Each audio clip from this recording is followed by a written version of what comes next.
Hey everybody, welcome to Ask Dr. Testosterone, brought to you by Muscle Tech and by his amazing book, The Bible of Bodybuilding 2, over 700 pages, packed with all the information you need to know about nutrition, training, supplementation, PED use, available on Amazon.com. While you're on Amazon, go ahead and get my book. It's called Real Bodybuilding. And now all the way from Athens, Greece, please welcome Dr. George Touliatos. What's up, doctor? How are you? Hello, Ron. This is we have another episode on the Olympia.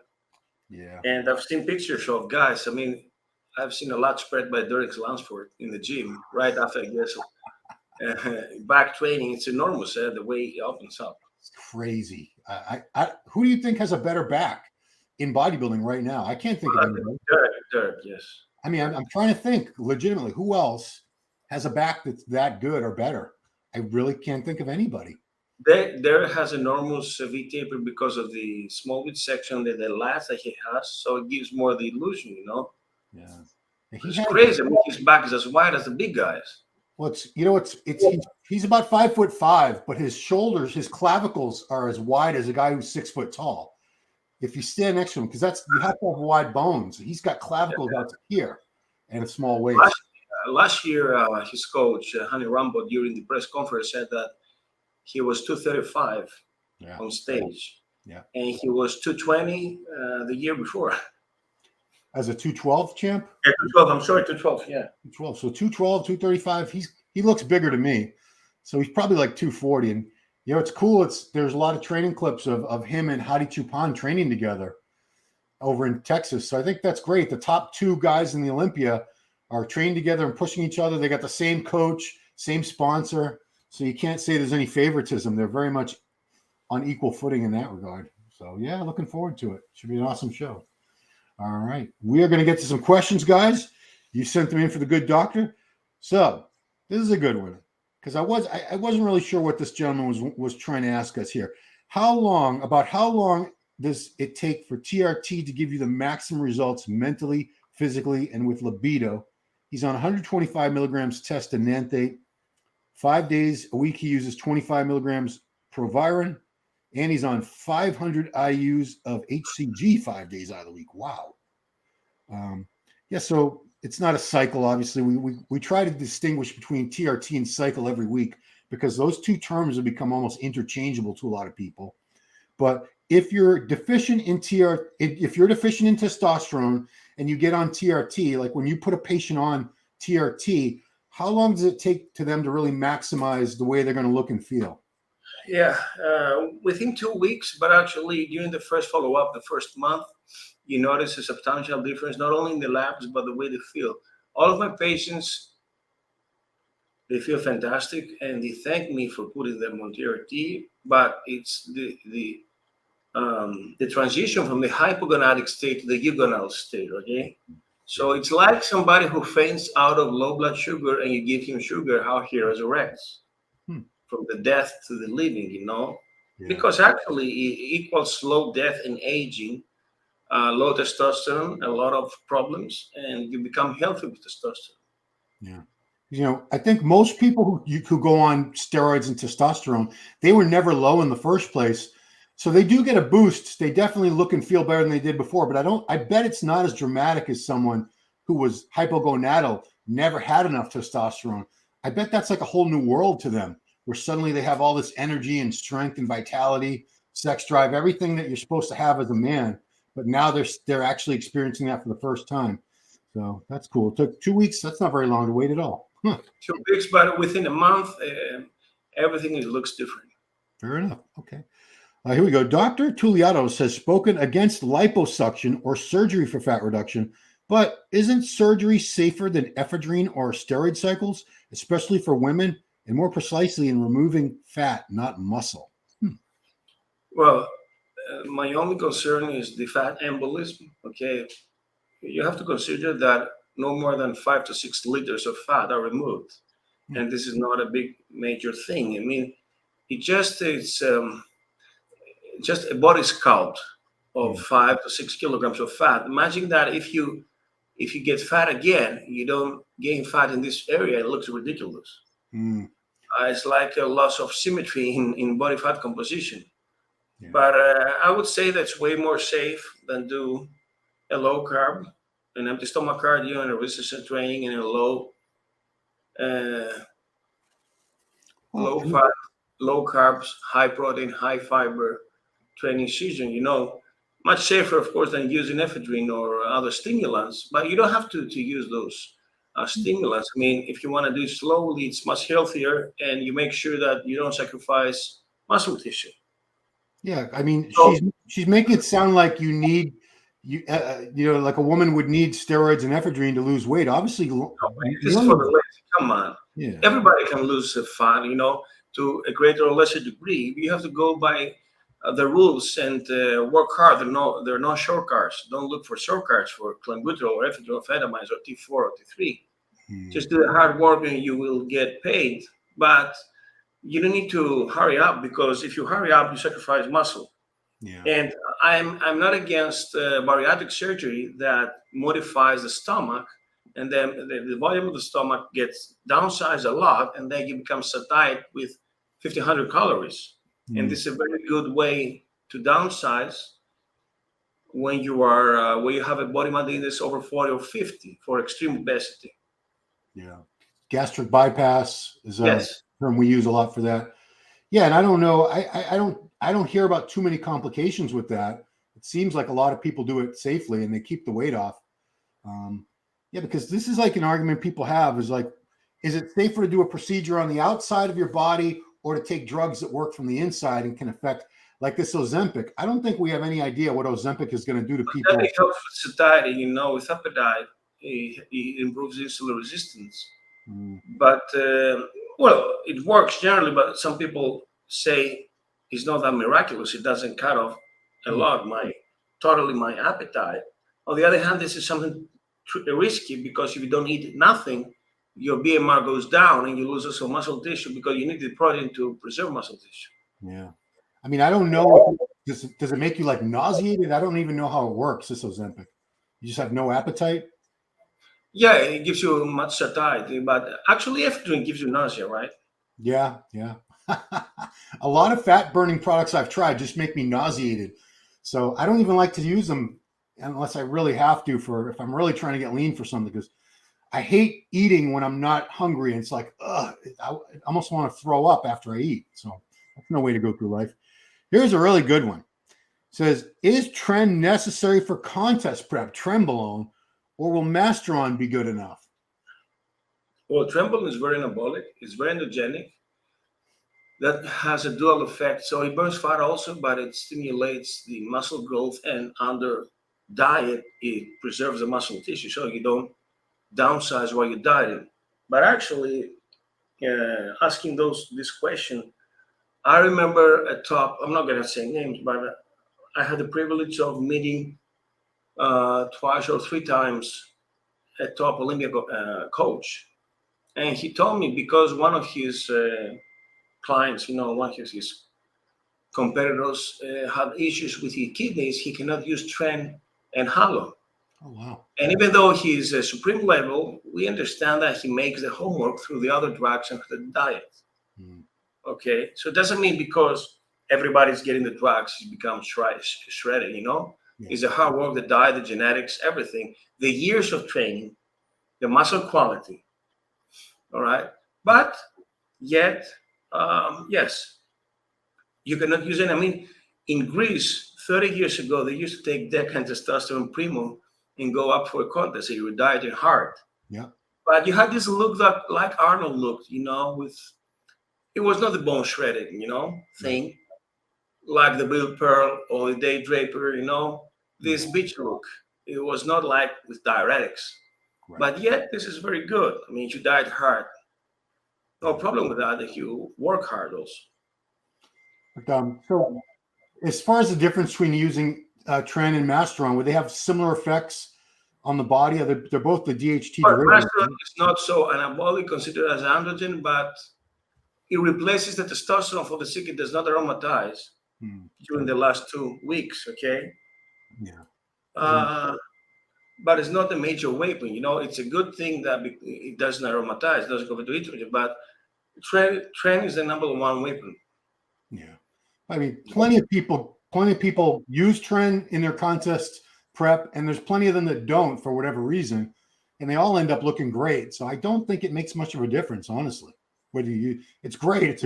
TREN's a very powerful drug, but if you don't want to use it or you feel like it's too risky for you, I've done preps without it, obviously, because I was competing long before anybody was using TREN, or I wasn't really aware of it. So I think I told this guy on the comments, masteron, just as good as far as I'm concerned. Yeah, I had my best look without TREN in 2000, and my second best look was with TREN in 2009. But I wasn't even using arimidex in 2000. I was just using high doses of Nolvadex. I was 4%. Wow. Then 9 years later, I was 5%, much heavier, of course.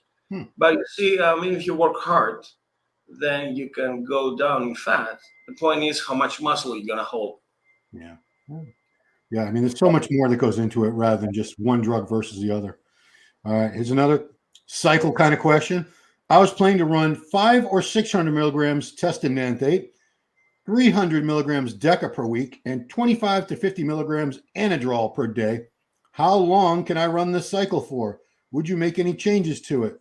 And then he wants to know how much arimidex and P5P, what the heck is that, would you run alongside the cycle to control estrogen and prolactin?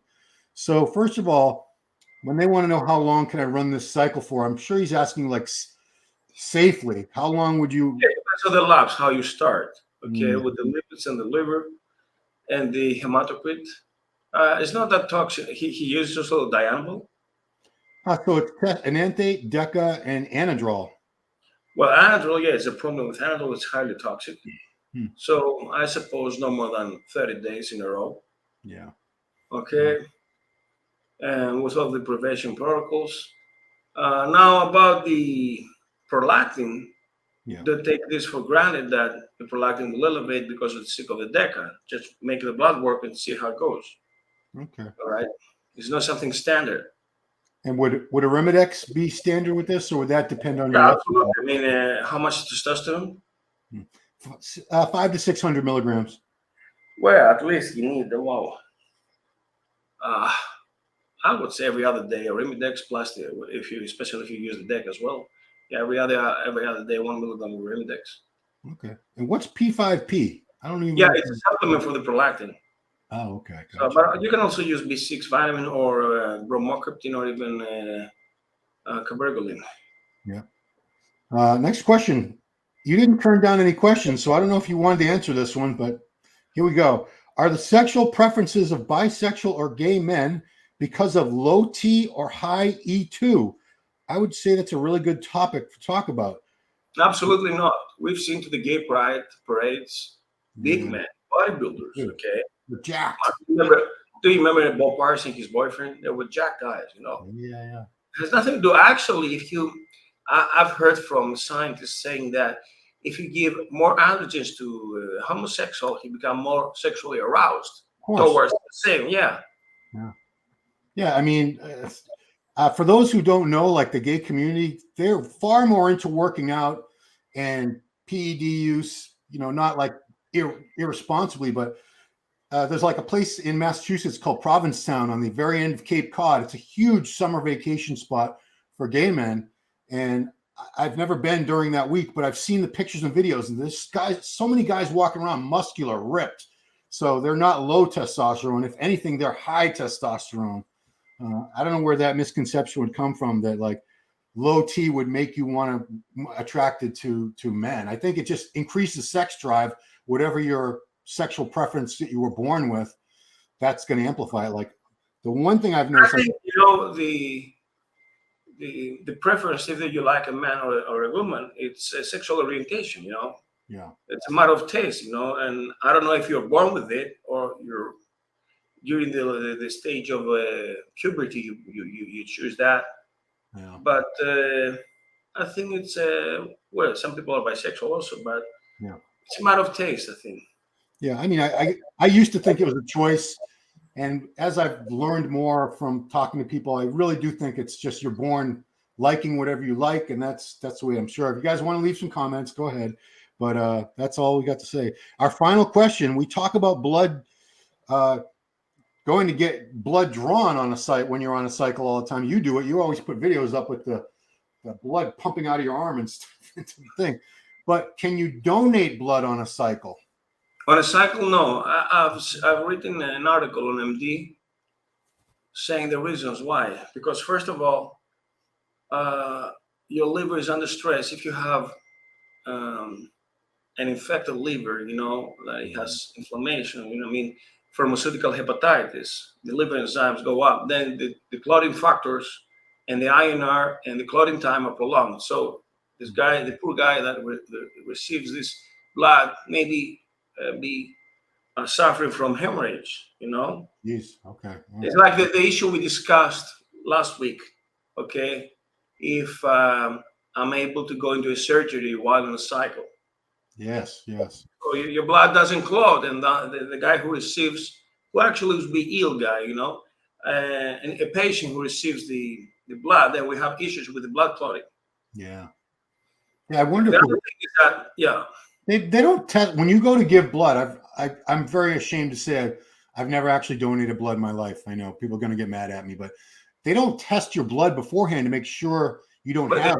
They just test for hepatitis, HIV, and also the hemoglobin. Now, if hemoglobin is over 18, that means erythrocytosis, TRT and PDs, AAS cycles elevate and make you erythrocytotic. Then there's a problem with circulation because the blood becomes more viscous. And if you transfuse this blood to somebody who has a left heart failure, his heart will struggle more to pump more viscous blood. It will fail eventually.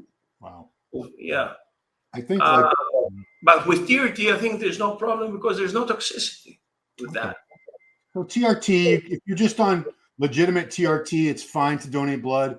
But if you're on a cycle, no, not a good idea. Okay. When you're in a cycle, you just get phlebotomized. True. Yeah. So what happens to that blood? They just throw it away? Yeah, that's a waste. Come on. I mean, you could just do that yourself, couldn't you? Yeah, the point is we don't have such large needles at home, and also it's 400 ml during phlebotomy. At home, you can barely do 50 to 60. 400 ml. That's how much you get out every time. Yeah. Wow. 420 the most, 450 the most. Yeah. That's a lot of blood. Jeez. Yeah, almost half a liter. Yes. Wow, that's too much. It's 1/5, actually 1/10. I'm sure 1/10 of what the blood we have. 1/10. Yeah. 10%. I hate when I go get blood drawn. It's those little tubes, and I get mad if it's like more than 2 of those little tubes. That's probably 20 ml, I think, at the most that I'm losing. So actually, it's a technical hemorrhage. Yeah, I mean, I don't want to lose I feel like I need my blood. I know it's probably. I think you don't want to get rid of your gear, huh?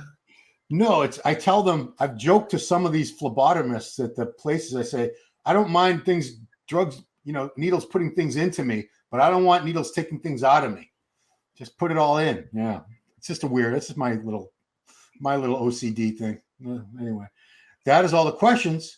Guys, doctor's going to be going away to the US for a little bit, so we're going to need some extra questions. So don't hold off on your questions. If you have them, put them here in the comments below. Don't send them to me on messages on Instagram. Put them right here where we can all see them and share them. And you don't even have to use your real name. You can register on YouTube under some wacky screen name or something. But yeah, because Doc's going to be making the US tour again. He's coming back to the USA. No problems for people from Greece getting to the USA. Some other countries, not so easy these days. Really? Well, I'm saying Beirut Tabani's trying to still can't get into the US. The Asha is cut off from Libya. He got sent home. Well, they stopped. He went all the way to Florida. He got all the way to Orlando, and that's when the customs and immigration guy said nope. And I, still don't know exactly why, but they made him go back to UK the next day. So I don't think he ever left the airport. They just made him stay there until the next morning, and then so I don't think he's going to be in the Olympia. I don't think so. It's not looking good. Anyway, yeah, it's rough. It's not the easiest country. That's why they're talking about maybe people want to start seeing the Olympia go back to Europe every other year. But I don't know. I don't want that. I like it in Orlando and Vegas. It's easy for me. It's easy for It's easy for most of the, obviously we're spoiled here in America. We've had it. But I have to tell you that nobody can organize a show like the Americans. Dan puts on a great show. It's great. It's just like these screens are like the size of a football field, and the music is so loud your ears bleed. It's crazy. Anyway, well, that's it. Doctor, thank you so much. Doing what you do here every week. Champion bodybuilder and a medical doctor in one guy. You're not going to get that in too many other places on this planet. We're very, very lucky to have you every week here, Doctor. And guys, please leave your comments and questions below. Questions for the next show. Don't hold back. Give us some questions. Turn on notifications on YouTube and on your phone so you know when we got new videos coming out. Subscribe, like, and share. Do all that good stuff. And we thank you once again for watching Ask Dr. Testosterone. We'll see you next time.